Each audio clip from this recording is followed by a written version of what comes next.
Bonjour à tous, j'espère que vous allez bien. Aujourd'hui on se retrouve pour un petit update lecture. Alors aujourd'hui on est le 28 décembre je crois et j'ai pas pu vous prendre la semaine dernière et cette semaine pour dès que je terminais une lecture, tout simplement parce que j'avais pas le temps avec Noël et tout ça, c'était la course, la dernière semaine de boulot, c'était l'enfer. Donc du coup là je vous reprends pour un manga de 16 tomes et 2 livres que j'ai terminé. Avec Noël, c'est un peu compliqué de prendre le temps de lire. Donc j'ai terminé The Demon Prince and Momoshi. Donc les 16 tomes, je les ai tous lus. Donc en fait, dans cette histoire, on suit Momoshi Imari, donc elle est juste là, qui hérite à l'âge de 16 ans d'une maison familiale. En fait, ses parents sont décédés quand elle était plus jeune. Et du coup, alors je sais plus si elle avait été placée en famille ou tout simplement elle était dans un foyer, je crois qu'elle était dans un foyer. Et à 16 ans, elle hérite d'une maison. Tout est normal. Donc du coup, elle part pour déménager dans cette maison et elle arrive, on lui dit la maison est hantée. Très peu de personnes sont restées là-bas hein, parce qu'elle est totalement hantée, personne n'y vit, elle est à l'abandon. Et il y a des travaux à faire, enfin bon, il y a plein de choses. C'est pas grave, elle a 16 ans, elle y fonce. Elle récupère donc sa maison qui est un héritage familial. Testament de ses parents qui d'un seul coup pop. Ok, on sait pas pourquoi. Et quand elle arrive sur place, elle découvre que 3 hommes y habitent. Sauf que au fur et à mesure du temps, elle va apprendre que ces hommes-là sont en vérité des esprits et que un certain jeune homme est à moitié esprit, à moitié humain. Et au fur et à mesure de l'histoire, elle va savoir pourquoi lui, il est comme ça et pourquoi cette maison dont elle a hérité d'un seul coup d'un seul l'appelle et pourquoi ces esprits restent bloqués dans cette maison. Donc l'histoire pour moi, elle est pas mal, elle est vachement bien. Si vous aimez tout ce qui est esprit, c'est pas mal, c'est bien fait. Il y a des petites choses qui sont pas... qui sont un peu, on va dire, ouais, bof, la transition n'est pas top top. Mais franchement, l'histoire est pas mal. Il y a juste la fin. La fin, j'étais pas trop fan. J'étais pas trop fan. Mais pourquoi pas, l'histoire, franchement, elle est pas mal. Je suis quand même contente de l'avoir payé d'occasion parce que neuf, voilà. Mais d'occasion, franchement, je suis très contente de l'avoir trouvé. Donc, je vous conseille ce manga si vous aimez tout ce qui est esprit. Si vous aimez aussi les mythologies aussi. C'est vachement pas mal. Pourquoi pas, c'est sympa. Ensuite, j'ai lu Un automne pour te pardonner de Morgane Moncombe, édition Hugo Roman. J'ai lu celui-ci. Donc le 2 sort le 3 novembre, hein, je vais foncer pour aller le chercher. Donc tout simplement, on est dans une histoire où Camélia, qui est en études pour devenir avocate, hein, donc ça fait déjà un moment qu'elle est dessus, mais elle est vers la fin de ses études, je pense. Elle va être appelée parce que son bourreau de son enfance, Rory, a été assassiné. Et elle va être appelée parce que dans le testament de cet homme, elle est citée. Elle est citée dans le testament. Et elle va apprendre que le meilleur ami de Rory serait l'assassin. Pour elle, c'est pas possible, mais bon, soi-disant, c'est le meilleur ami, excusez-moi d'estimuler, c'est le meilleur ami de Rory qui l'a tué, sauf que c'est totalement impossible. Mais Rory va lui demander dans son testament de mener l'enquête parce que il savait que elle, tout ce qu'elle aimait, c'était Sherlock Holmes, c'était tout ce qui était un peu horreur, tout ça, et qu'elle faisait des études d'avocat, et donc dans son testament, elle lui demande de mener l'enquête sur son meurtre. Et Lou, qui du coup le meilleur ami de Rory, qui lui a direct été mis en prison, va apprendre dans le testament, parce que du coup son avocat qui a été nommé d'office va lui lire le testament de Rory et il va apprendre que Camélia était là pour la lecture du testament et il va dire vous êtes virée, je veux que ce soit elle qui s'occupe de moi. Et donc du coup elle va tout faire pour, oui, s'occuper de lui, mais pas pour le défendre. Non, non, elle veut le faire tomber, elle veut se venger. Et donc, va s'en suivre plein de choses parce que Rory, en fait, va un peu faire une chasse au trésor dans son testament pour Camélia et Lou, pour qu'ils découvrent le fin mot de l'histoire, pourquoi il est mort, qui en voulait après lui, parce qu'en vérité, c'est un fumier de première, Rory. C'est le pire des fumiers, quoi. On peut pas du tout l'aimer, ce mec. Et donc, du coup, on va apprendre plein de choses sur lui, sur Rory. On va apprendre plein de choses sur Lou. Pourquoi est-ce qu'il était autant attaché à Rory alors que c'est vraiment pas quelqu'un de bien? C'est vraiment pas du tout quelqu'un de bien. Pourquoi est-ce qu'il était autant attaché à Rory? Pourquoi est-ce que Rory a fait autant de crasse à Camélia? Franchement, il est vachement bien. Il est vachement bien. La fin, je m'y attendais, mais pas du tout. Pas du tout. Alors, la personne qui est accusée à la fin, qui est vraiment la personne qu'on accuse du meurtre, je sentais le truc arriver. Je sentais vraiment le truc arriver. Mais la fin de la fin, non, pas du tout. Franchement, pas du tout. Je pensais pas que c'était ça, pas du tout. Et mais il est vachement bien. Et moi, j'attends avec hâte le tome 2. Donc, à la fin, tout à la fin, on nous met du coup que le tome 2 sort au mois de janvier 2024, le tome 3 au mois de mars 2024 et le tome 4 au mois de juin 2024. Et en fait, les 3 prochains tomes, c'est l'histoire des meilleures amies de Camélia, en fait. C'est leur histoire. Elles sont dans le livre, dans le tome 1, mais très peu, très peu. Donc voilà.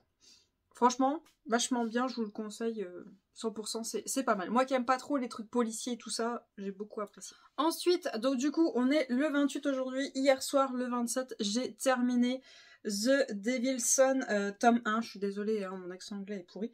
De Chloé Walrand d'édition Plume Web. J'ai terminé le tome 1.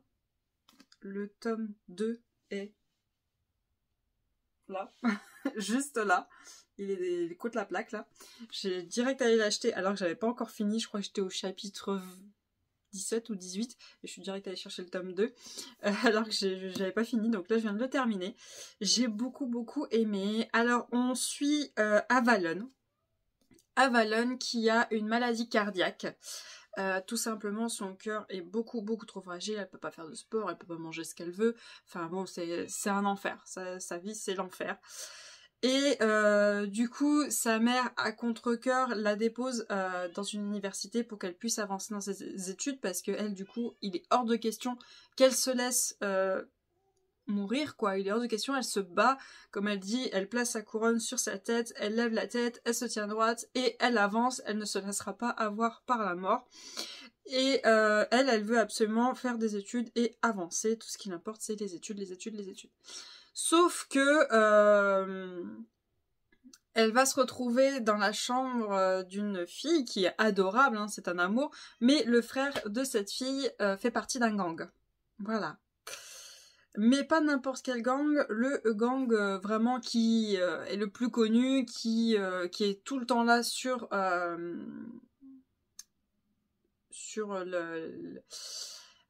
l'université, il est tout le temps là, c'est le gang le plus présent qui soit. Sauf que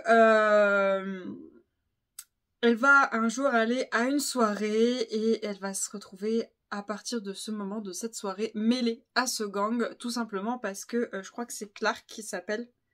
Je crois que c'est Clark. Hein. Ouais, c'est Clark qui va la ramener. Rien de méchant, hein. Il la ramène à sa chambre. Du coup, tout le monde la voit, enfin surtout le flic qui les chope au passage, les voit ensemble. Il va juste la ramener à sa chambre, mais à cause de ça que Clark l'a ramenée à sa chambre, et ben elle va être mêlée à ce gang. Et il va s'en suivre plein de choses. Et je vous promets, à chaque fois, j'étais là en mode, ouais, c'est bon, je vois venir le truc. Et non. Jusqu'à la fin, jusque vraiment la dernière page, donc il y a 450 pages, je crois. Ouais, c'est ça, 450 pages. Jusqu'à la fin, je ne voyais pas du tout le truc venir. C'était bon, il y a des moments, oui, c'est bon, on a bien compris ce qui va se passer. Mais il y a des moments, j'étais en mode, mais what?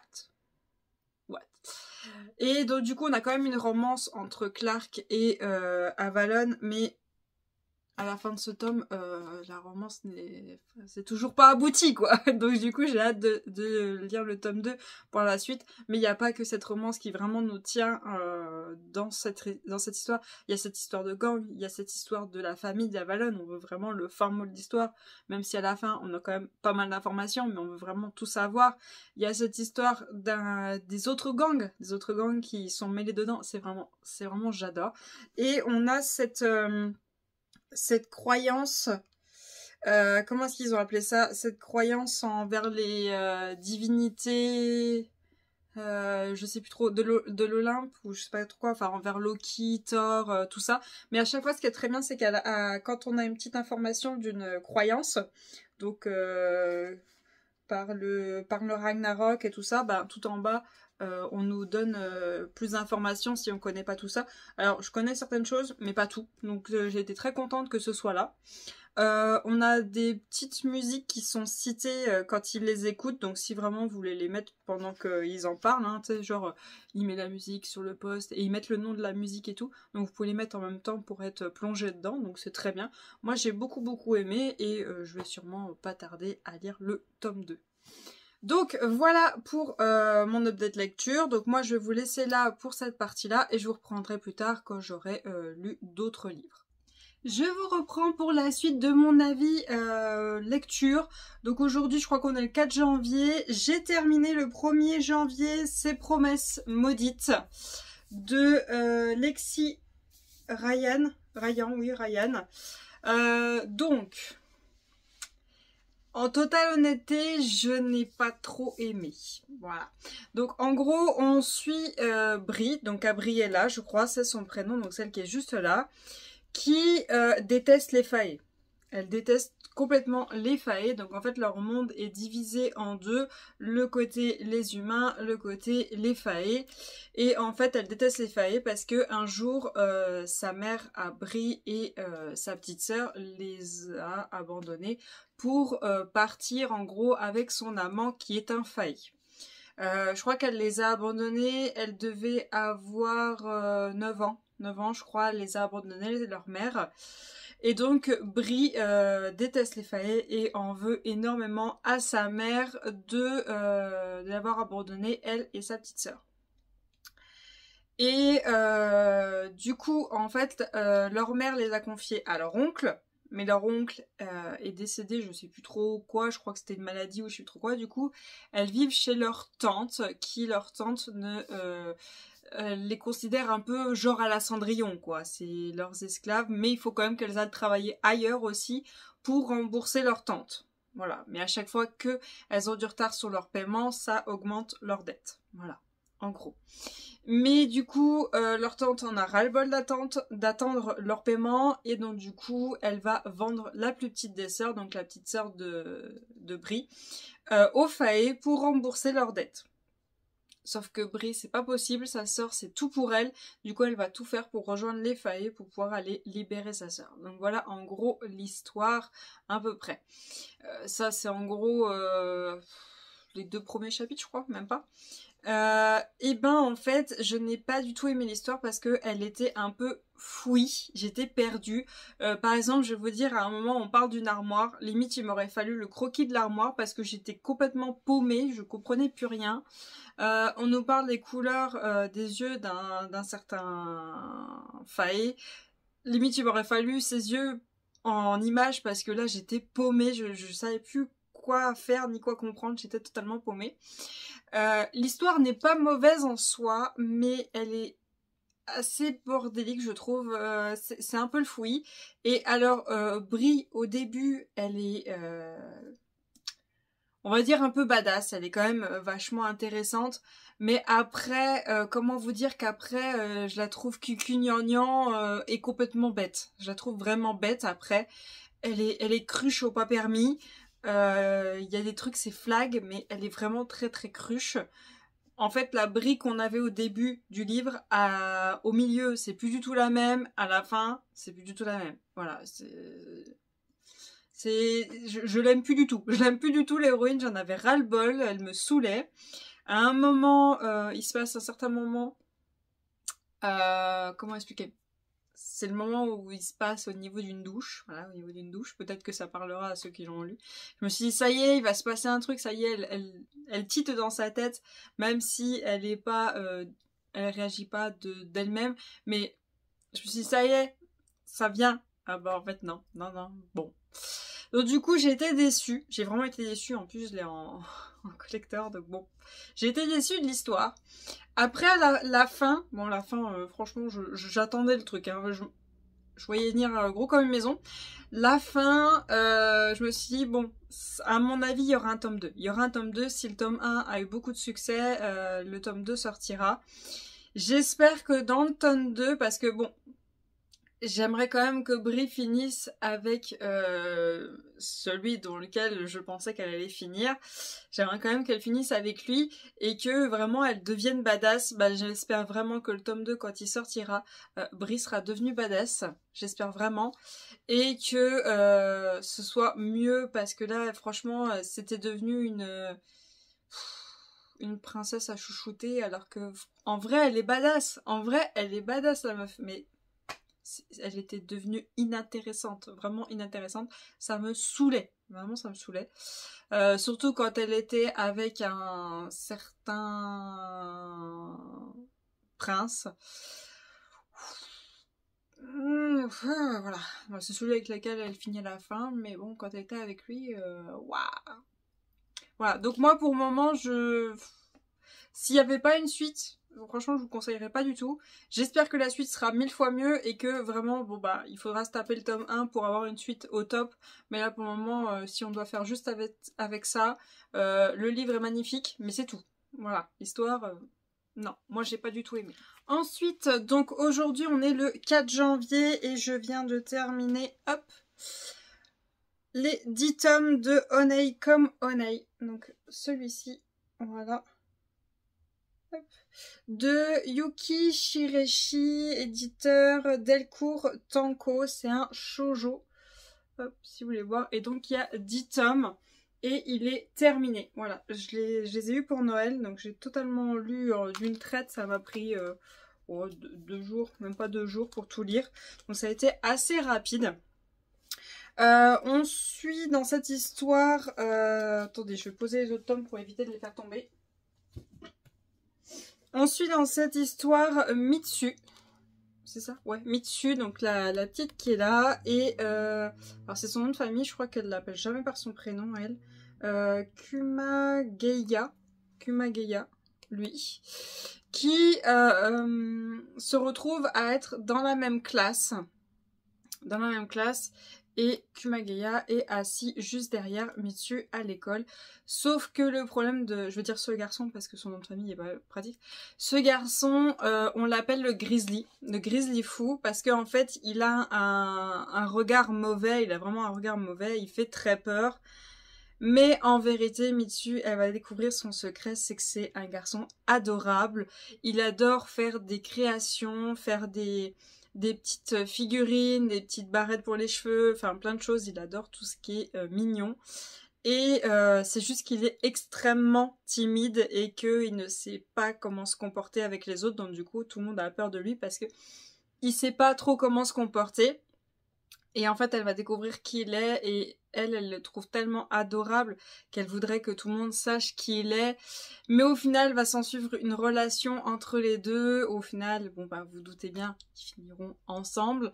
Mais il va y avoir plein de petites choses autour d'eux. On va apprendre pourquoi Mitsu, elle a déménagé et qu'elle a dû venir dans cette école. Qu'est-ce qui lui est arrivé. On va apprendre plein de choses aussi sur lui. Et j'ai beaucoup aimé, on apprend aussi leur famille. Franchement, la famille du garçon, j'ai adoré. La famille de Mitsu, elle est un peu plus... Ouais, c'est la famille qu'on a souvent dans les shoujo, quoi. On a souvent cette famille-là. Du coup, j'ai beaucoup aimé. J'ai vraiment, vraiment beaucoup aimé. C'est très mignon. C'est très... C'est un peu... C'est jeunesse, quoi. C'est pas... Il n'y a pas de olé olé. Il y a des sous-entendus avec des petits bisous, voilà. Avec quand il la voit en maillot de bain, voilà. Mais il n'y a pas de olé olé.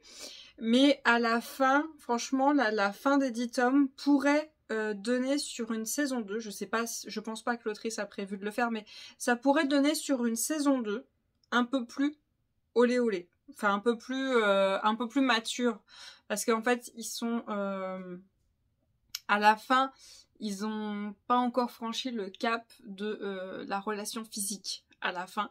Donc, on pourrait faire une saison 2 avec le fait d'être... c'est quoi? Je crois que c'est la fac. Le fait d'être à la fac, des études supérieures, le fait de... Je vais pas trop vous spoiler sur la fin, comment ça se passe, mais le fait d'avancer, quoi, des relations physiques et tout ça. Franchement, il y aurait moyen de faire une saison 2 vachement... on passe un cap, quoi. Ils sont devenus adultes et voilà.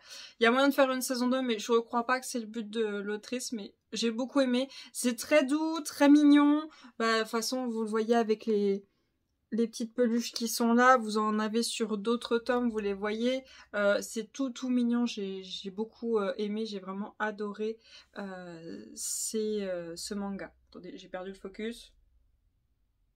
Voilà. Donc voilà pour mes lectures, je vous reprends dès que j'en ai terminé d'autres. Je vous reprends pour la dernière partie de cette update lecture. Je vous reprends avec le tome 2 de My Missing Piece de Acacia Black. Donc on suit toujours l'histoire de Luna et Liam. Donc je vais essayer de pas trop vous spoiler.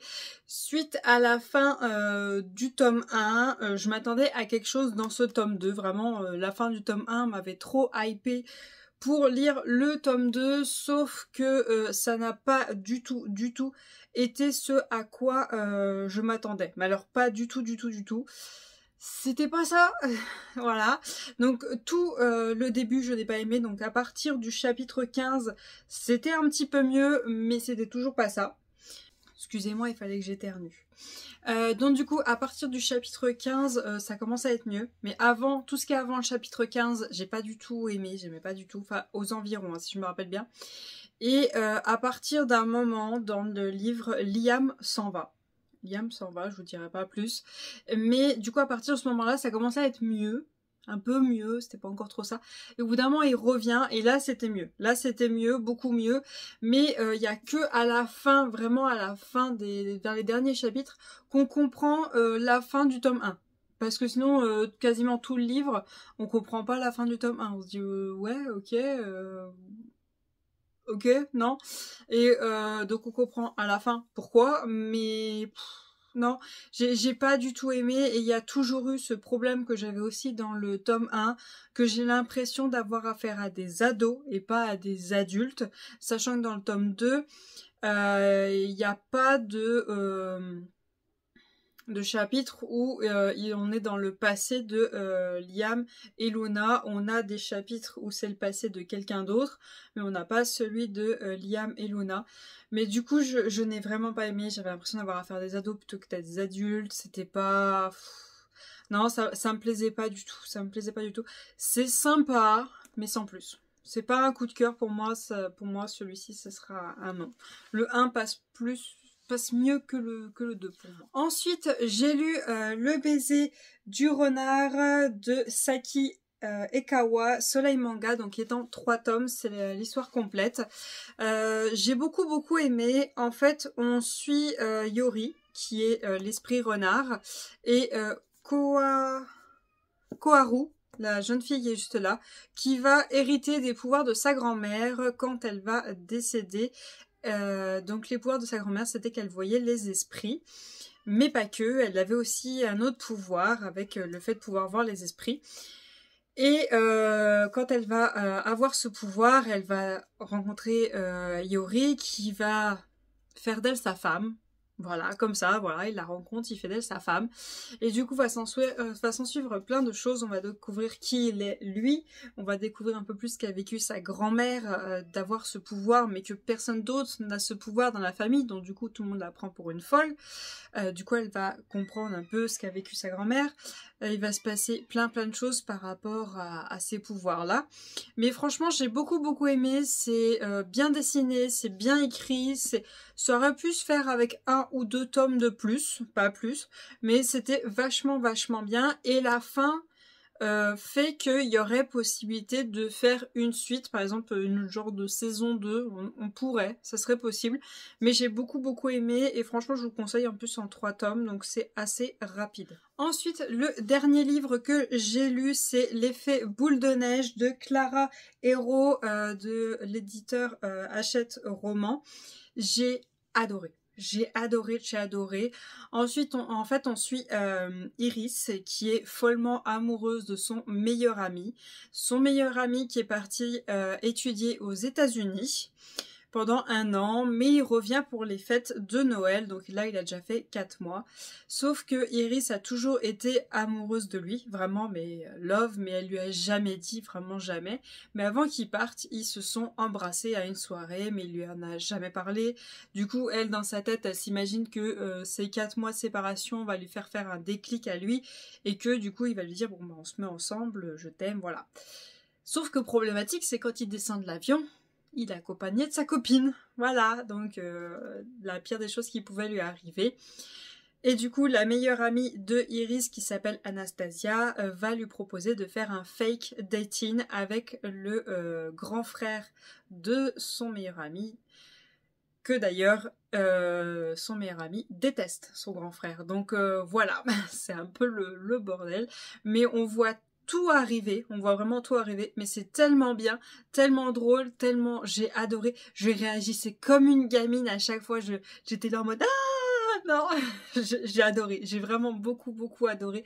C'est pas long, c'est assez rapide, c'est bien fait, c'est écrit en gros, on nous explique des choses mais pas trop, comme ça ça dure pas 3 plombes, franchement j'ai beaucoup aimé. Et on nous dit à la fin, vraiment tout à la fin, qu'un livre sortira cet été, vraiment cette année, qui s'appellera « Les coquillages ne s'ouvrent qu'en été ». Voilà, hop, les coquillages ne s'ouvrent qu'en été. Je ne sais pas si ce sera une suite avec les mêmes personnages ou ce sera une histoire totalement différente. J'aimerais bien avoir une histoire avec Anastasia, la meilleure amie de Iris, parce que j'adore cette fille, elle est vraiment exceptionnelle, je l'adore. C'est une fan de romans, franchement elle adore que ça, elle passe son temps à lire, du coup elle connaît tout sur le fake dating, c'est pour ça qu'elle a proposé ça à Iris, franchement c'était trop bien. J'ai adoré, donc je vous conseille ce livre à 1000%. Allez-y, il est trop bien. Donc voilà pour cette update lecture, j'espère quand même que ça vous aura plu, j'espère que ça vous aura pas trop dérangé, qu'il soit coupé en plusieurs parties, mais c'était surtout pour pas que j'oublie trop les livres. Bon, je crois que je vous ai fait 2 ou 3 livres à chaque fois. J'ai essayé de regrouper au maximum, mais si j'attendais d'avoir tout lu pour vous faire un update lecture, il y avait moyen que le premier, j'ai tout oublié. Il y avait moyen. Donc j'espère que ça vous dérange pas trop. Dans tous les cas, n'hésitez pas à me dire dans les commentaires ce que vous avez réussi à lire pendant vos vacances ou ce que vous avez réussi à lire pendant ce début de mois de janvier. Mais en tout cas, je vais vous souhaiter une très bonne journée et à bientôt. Salut!